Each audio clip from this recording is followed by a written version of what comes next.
اعوذ باللہ من الشیطان الرجیم سورۃ البقرہ آیت نمبر 91 اور 92 انشاءاللہ آج ہم پڑھیں گے۔ بسم اللہ الرحمن الرحیم۔ وَإِذَا قِيلَ لَهُمْ آمِنُوا، اور جب انہیں کہا جاتا تھا کہ تم ایمان لے آؤ، بما انزل اللہ، اس پر جو اللہ تعالیٰ نے نازل کیا ہے، قالوا، تو انہوں نے کہا، نؤمن بما انزل علینا، ہم ایمان رکھتے ہیں اس پر جو ہمارے اوپر اتارا گیا ہے، وَيَكْفُرُونَ، اور وہ انکار کر دیتے تھے، بما وراءہ، جو اس کے علاوہ ہے، وَهُوَ الْحَقُّ، در حقیقت وہ تو حق تھا، مصدقا لما معہم، اور وہ تصدیق کرتا تھا اس کی جو ان کے پاس ہے۔ قل، کہہ دیجئے، فَلِمَ تَقْتُلُونَ، پھر کیوں تم قتل کیا تم نے، انبیاء اللہ کے نبیوں کو، من قبل، اس سے پہلے، ان کنتم مؤمنین، اگر تم مومن تھے، وَلَقَدْ جَاءَكُم مُوسیٰ، اور یقیناً تمہارے پاس جناب موسیٰ علیہ السلام آئے، بالبینات، واضح دلیلوں کے ساتھ، ثم اتخذتم العجل، پھر بھی تم نے بنا لیا معبود بچھڑے کو، من بعد ہی، ان کے بعد، وانتم ظالمون، اور اس حال میں کہ تم صریحاً ظلم کرنے والے تھے۔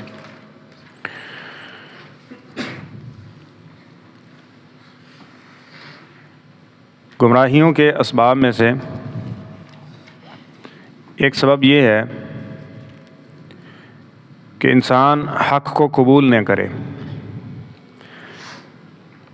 اپنی ضد عناد اس پر اڑا رہے۔ ضدی ہونا یہ ایک ایسی چیز ہے جو دنیاوی اعتبار سے بھی محبوب نہیں ہے۔ چاہے جائے کہ وہ اللہ کے مقابلے میں اور دین کے مقابلے میں ضد آ جائے تو یہ برے لوگوں کی علامت ذکر کی گئی ہے۔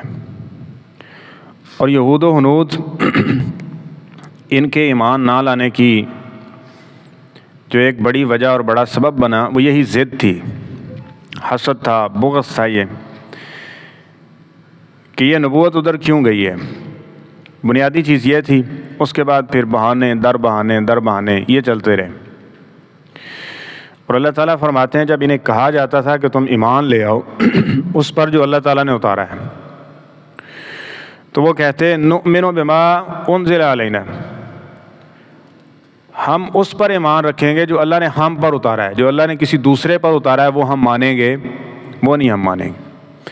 حالانکہ اللہ تعالیٰ کو جو ماننے والا ہے، دیکھیں قرآن پاک اور دین اسلام کی یہ خاصیت ہے۔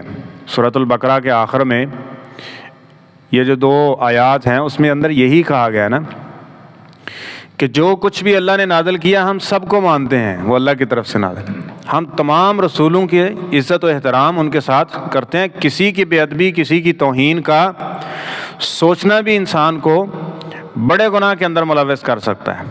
ہم تمام رسولوں کی عزت و تکریم کرتے ہیں، ان کی باتوں کو مانتے ہیں۔ کیوں؟ جس طرح ہمارے نبی صلی اللہ علیہ وسلم کو اللہ تعالیٰ نے بھیجا ہے تو ان انبیاء کو بھی اللہ نے بھیجا ہے۔ اس کتاب کو اللہ نے نازل کیا ہے تو ان انبیاء، ان کتابوں کو بھی اللہ نے نازل کیا تھا۔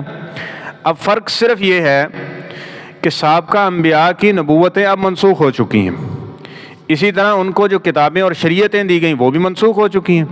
اب ان سب کی مہیمن، تصدیق کرنے والا، نگرانی کرنے والا یہ قرآن پاک ہے، یہ دین ہے۔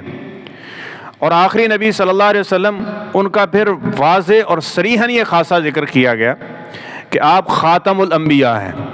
اور اللہ نے عملی مظاہرہ معراج کی رات وہ بیت المقدس کے اندر اقصی مسجد میں انبیاء کی امامت کے ساتھ بھی دیا کہ نبی کریم صلی اللہ علیہ وسلم کیا ہے، امام الانبیاء ہے، سارے نبیوں کے امام ہیں۔ اس لیے جو شخص یہ کہے کہ میں آخری نبی اور آخری کتاب کو نہیں مانتا اور سابقہ جتنی بھی کتابیں ان سب کو مانتا ہوں، تو وہ در حقیقت کسی بھی کتاب کو نہیں مانتا، کیونکہ تورات و انجیل میں آگے یہ مثالیں آ رہی ہیں۔ تورات و انجیل میں آخری نبی کی نشانیاں بھی ذکر کی گئیں اور آپ پر ایمان لانے کا کہا بھی گیا۔ اور اسی طرح انبیاء کی یہ ڈیوٹی تھی، جناب عیسیٰ علیہ السلام وہ تو بنی اسرائیل سے تھے نا، ان کے بارے میں یہ کہا گیا اور فرمایا گیا کہ مبشراً برسول یأتی من بعد اسمہ احمد، ان کی ڈیوٹی میں سے ایک یہ بھی ڈیوٹی تھی کہ وہ آخری نبی محمد صلی اللہ علیہ وسلم کی ان کو بشارت دیں کہ وہ عنقریب تم میں آنے والے ہیں، تو تم نے ان پر ایمان لے آنا ہے۔ اور پھر دیکھیں اللہ تعالیٰ نے کس طرح سے اس سینیریو کو واضح کیا ہے کہ جناب عیسیٰ علیہ السلام کو زندہ اٹھایا گیا، اور پھر فرمایا یہ قرب قیامت آئیں گے اور نبی صلی اللہ علیہ وسلم پر ایمان بھی لائیں گے، ہے نا یہ ساری چیزیں۔ اب یہ سارے حقائق واضح کر دیا گیا اور کسی قسم کا کوئی اشکال نہیں چھوڑا گیا کہ اب حقانیت پر جو مبنی چیز ہے وہ صرف دین اسلام ہے۔ اب بعض لوگ ہیں جی وہ اچھا ہے، یہ اچھا ہے، فلاں اچھا ہے، فلاں اچھا ہے، یہ ہے وہ ہے، اگرچہ وہ غیر مسلم ہے۔ اور کچھ لوگ یہاں تک بھی بول دیتے ہیں، اور یہ بڑا جملہ ہے، اللہ کو حساب دینا پڑ گیا تو پھر کیا بنے گا۔ کہتے ہیں کہ اگر ان لوگوں نے جہنم میں جانا ہے نا، ان لوگوں نے غیر مسلموں کے بارے میں کہتے ہیں، تو پھر ساڈا کوئی بھی جنت نہیں جاندہ۔ اگر انہوں نے جہنم میں جانا ہے نا اتنے اچھے ہونے کے باوجود، تو پھر مسلمان تو یہ گئے گزرے ہیں، یہ کہاں جنت میں جائیں گے؟ اگر انہوں نے جہنم میں جانا ہے تو یہ بھی جائیں گے، ہے نا جی۔ اگر یہ مسلمان چلے گئے نا جنت میں تو وہ پیچھے نہیں رہیں گے۔ حضرت بنیادی چیز یہ ہے، ایک مسلمان کے پلڑے کے اندر ساری دنیا کی آپ برائیاں ڈال دیں شرک کے علاوہ، اور ایمان اس کے پاس ہے، ایمان کو خراب کرنے والی چیزیں نہیں ہیں اس کے پاس، صرف ایمان والی نیکی اس کے پاس ہے۔ اور دوسرا وہ بندہ ہے جس کے پاس ساری نیکیاں اور صرف ایمان نہیں ہے اس کے پاس، اللہ کے ہاں وہ مردود ہے بھائی۔ کامیاب وہی ہے جس کے پاس ایمان ہے۔ وہ حدیث نہیں سن رکھی آپ نے؟ 99 دفتر ہیں، دفتر، کاپیاں، رجسٹر بڑے بڑے اللہ کے ہاں، سارے گناہوں سے بھرے پڑے ہیں، اور وہ بندے کو سمجھ آ جائے کہ میں اب دوزخ میں ہی جاؤں گا، میرا نتیجہ کیا ہے؟ جبکہ دوسری طرف اللہ فرمائیں گے ایک نیکی تیری ہمارے پاس ہے، وہ یہ ہے کہ ایک چھوٹی سی پرچی ہوگی، اس پرچی کے اوپر لا الہ الا اللہ لکھا ہوا ہے۔ سنی ہے نا حدیث آپ نے؟ اس پرچی کے اوپر لا الہ الا اللہ لکھا ہوا ہوگا۔ اللہ تعالیٰ فرمائیں گے جاؤ اس کا وزن کرو۔ وہ خود شرمندہ ہو رہا ہوگا کہ کہاں 99 دفتر اور کہاں یہ ایک چھوٹی سی پرچی، اب اس کا وزن یہ کہاں برابر ہو رہا ہے؟ یہ تو وہ عدل کے جو تقاضے ہیں شاید وہ پورے کیے جا رہے ہیں، ٹکانا میرا وہی ہے۔ تو اللہ تعالیٰ اس کو وہ جائے گا نہیں، اللہ فرمائیں گے اس کو جاؤ جا کے اپنا وزن دیکھو، اس کا وزن ہو رہا ہے، وزن جا کے دیکھو اس کو کہ اس کا وزن کیا ہے۔ تو جب وہ جائے گا، پھر اللہ کا حکم ہے، اب وہ جائے گا تو وہ جو چھوٹی سی پرچی ہے اس کا وزن 99 دفتر جو گناہوں سے بھرے ہوئے ہیں نا ان کا ہلکا ہو جائے گا، اور چھوٹی سی پرچی کا وزن ان سب کے اوپر بھاری ہو جائے گا۔ یہ کس چیز کی برکت ہے بھائی؟ یہ ایمان کی برکت ہے، یہ کلمہ توحید کی برکت ہے، جس کو ہم معمولی سمجھ لیتے ہیں اور اپنی زبان سے یہ اتنا بڑا جملہ بول دیتے ہیں کہ ایک مومن آدمی کو اس کے بارے میں کیا نظریہ، اور ایک وہ آدمی جو اللہ کو نہیں مانتا صحیح معنوں میں، اللہ کی کتابوں کا انکار کر رہا ہے، اللہ کے انبیاء کا انکار کر رہا ہے، اس کے بارے میں کیا تصور قائم کر لیا ہم نے؟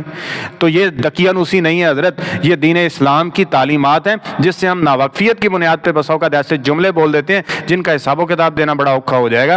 اس لیے قرآن و سنت کے مطابق رہیے۔ تو اللہ تعالیٰ فرماتے ہیں کہ جب انہیں کہا گیا نا اس پر ایمان لا جو اللہ نے اتارا، یعنی اس قرآن پاک پہ، نبی کریم صلی اللہ علیہ وسلم پہ، تو انہوں نے جواب کیا دیا؟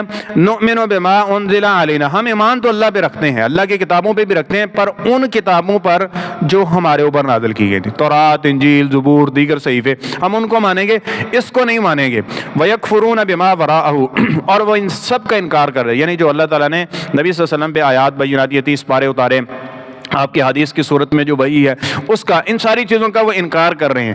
اللہ تعالیٰ فرماتے ہیں وَهُوَ الْحَقُّ مُصَدِّقًا لِمَا مَعَهُمْ، سورہ آل عمران کے شروع میں ہم پڑھا ہے نا، آگے پڑھیں گے ہم سورہ آل عمران کے شروع میں، وہ حق، وہ بھی حق تھا، لیکن وہ حق تھا، یہ حق ہے، وہ حق تھا ان لوگوں کے لیے، وہ بہترین تھے بنی اسرائیل والے، کب تک؟ آخری نبی صلی اللہ علیہ وسلم کے آنے سے پہلے تک وہ بہترین تھے، کیونکہ عیسیٰ علیہ السلام اور دین جو اس کو فالو کرتے تھے، اور جو اس کا انکار کرتے تھے وہ اس وقت بھی بدترین تھے۔ اب یہ آخری نبی آ گئے، آخری کتاب آ گئی، اب حق بھی وہی ہے اور بہترین بھی وہی ہے جو اس کو فالو کرے گا اور اس کو دیکھے گا اور اس کے مطابق ہوگا۔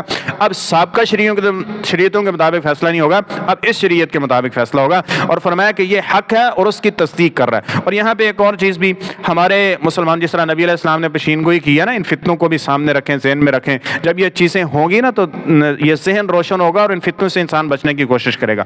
آج ہمارے ہاں مسلمانوں کے اندر بھی بہت سارے فرقے پیدا ہو چکے ہیں۔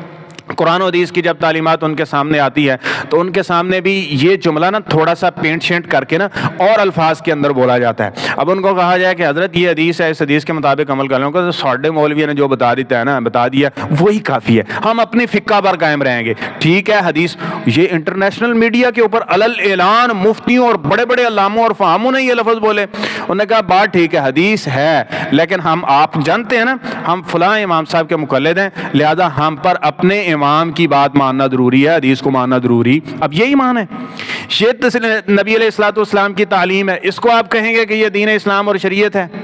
کہ اگر عیسائی اور یہودی نبی علیہ السلام کے اور احادیث کے اور قرآن کے مقابلے میں تورات، انجیل، زبور کے اوپر عمل کریں، اللہ فرماتے ہیں وَيَكْفُرُونَ بِمَا وَرَاءَهُ، انہوں نے اس قرآن کا انکار اور کفر کیا اس نبی کا۔ اور اگر کوئی مسلمان کہے کہ میں کسی امتی کی لکھی ہوئی بات اور اس کے مسئلے اور اس کی تفقہ اور اس کی فقہ اور تدبر کو مانوں گا اور اس کے قیاس رائے اجتہاد کو مانوں گا قرآن اور حدیث کے مقابلے میں، تو یہ کون سی مسلمانوں والی صورتحال ہے؟ یہ کون سا رویہ ہے جو نبی کریم صلی اللہ علیہ وسلم نے دیا؟ جبکہ مومنوں کا یہ رویہ ہوتا ہے اور ہمیشہ یہ رویہ ہونا چاہیے۔ یہ اکثر بات ہوتی رہتی ہے، آپ اس کا اندازہ آپ کو ہو جائے گا یہ ساری چیزیں دیکھ کے کہ یہ کس قدر ضروری ہے، اور قرآن پاک میں بار بار اس کو کیوں ذکر کیا گیا کہ ہمارا نظریہ یہ ہونا چاہیے کہ جس طرح قرآن پاک ہمیں موڑتا چلاتا جا رہا ہے، ہم نے اپنے نظریات، عقائد، ساری چیزیں اس کے مطابق درست کرتے جانا ہے۔ یہ نہیں ہے کہ ہم نے قرآن، یہ جی قرآن ہماری عادات، ہمارے فقہ، ہمارے مولوی، ہمارے مجتہد، ہمارے پروفیسر صاحب اس کے الٹ آ گئے تو لہذا اس قرآن کی آیت کو چھوڑ دو، اور یہ یہودیوں اور عیسائیوں نے کیا تھا، یہ ہم نے نہیں کرنا۔ بلکہ ہم نے کیا کرنا ہے؟ بڑے سے غلطی ہو سکتی ہے، بڑے مولوی، عالم، مجتہد، امام، فقیہ سے غلطی ہو سکتی ہے، لیکن قرآن و حدیث میں کوئی غلطی نہیں ہے۔ ان کی جو غلطی ہے عزت کریں گے، احترام کریں گے ان کے ساتھ، یہ سارے رویے ان کے ساتھ ہوں گے عزت و احترام ادب والے، لیکن بات وہی مانیں گے جو قرآن و حدیث میں ذکر کی گئی ہے، اسی کو تسلیم کیا جائے گا کہ جس کو قرآن و حدیث نے حق ہے۔ لہذا ایسی ویسی باتیں مت کیا کریں کہ ہمارے مفتی صاحب، ہمارے فقہ، ہماری کتابوں میں ہمارے مولوی صاحب یہ فرما رہے ہیں، بلکہ جیسے ہی ایک کان سے قرآن و حدیث کی بات پڑ جائے کہ یہ اللہ کے رسول صلی اللہ علیہ وسلم نے فرمایا ہے، یہ نبی صلی اللہ علیہ وسلم کا فرمان ہے اور یہ اللہ تعالیٰ نے حکم دیا ہے، اپنے آپ کو اسی طرح ڈھالنے کی کوشش کریں، عافیت اسی چیز کے اندر ہے۔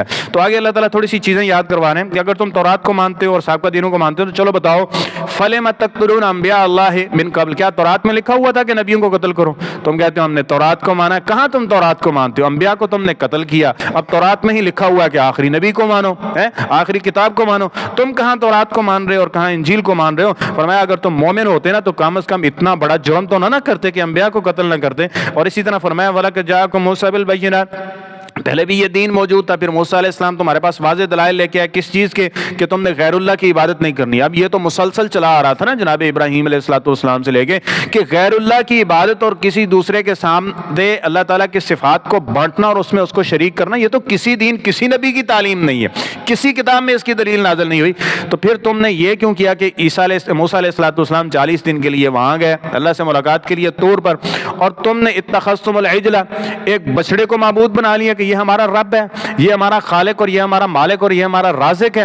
تم نے یہ کام کیا، کیوں کیا؟ اگر تم تورات و انجیل کو مانتے ہوتے، انبیاء کو واقعی طور پہ تم مانتے ہوتے نا، تو کبھی تم اللہ کے ساتھ شرک نہ کرتے من بعد ہی، یعنی ان کے جانے کے بعد۔ وانتم ظالمون، اس حال میں کہ تم نے بہت بڑا ظلم کیا، کیونکہ ان الشرک لظلم عظیم، دنیا کے سب سے بڑا گناہ، سب سے بڑا ظلم اور سب سے بری ترین حرکت اللہ کے نزدیک کیا ہے؟ وہ اللہ کے ساتھ شرک کرنا ہے۔ ان الشرک لظلم عظیم، ہمیشہ سے نیک لوگ، انبیاء کرام یہ تعلیم دیتے گئے ہیں کہ اپنے عقیدے کو ہمیشہ سے شرک سے بچانا ہے۔ اور نبی کریم صلی اللہ علیہ وسلم کی اس حدیث پہ آج کے اس سبق کا اختتام فرماتے ہیں، نبی کریم صلی اللہ علیہ وسلم نے فرمایا من مات من امتی لا یشرک باللہ شیئا، میری امت کا وہ گناہگار جو اس دنیا سے فوت ہوا اور اس کے نامہ اعمال میں شرک نہیں ہے، قیامت کے دن آئے گا، میں اس کی سفارش کر کے اس کو جنت میں لے جاؤں گا، میری سفارش اس کو فائدہ مند دے گی۔ اس لیے کم از کم یہ قرآن سب سے زیادہ جس چیز کو ایکسپلین کرتا ہے نا، وہ شرک اور توحید اور انبیاء کی بات ماننا یا نہ ماننا، ان چیزوں کو، ان مسائل کو ذکر کیے گئے۔ اس لیے اس سے پڑھیں،